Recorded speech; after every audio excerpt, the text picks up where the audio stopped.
तो पिस्टल लेके क्यों घूम रहे हो लोग? ये पिस्टल इनसे निकली है इस भाई से, और ये सारे साथ ही है। इनकी बाजू बात मोबाइल खड़ी हुई है, अगर बोलोगे तो मोबाइल को बुला के आओ यार। ये इनसे पिस्टल निकली है, 30 बोर।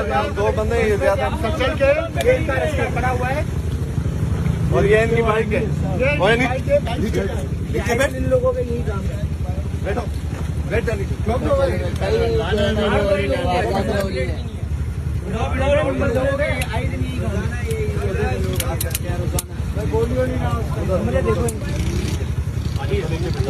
ये इनसे 30 बोर का पिस्टल निकला है, ये 30 बोर इस भाई से निकला है। ये सारे साथ ही है, ये 1 2 3 4 5 बंदे, जिसमें से ये किसी को टारगेट कर रहे थे। अभी ये बाइक है इनका, और एक रस्के में 2 थे।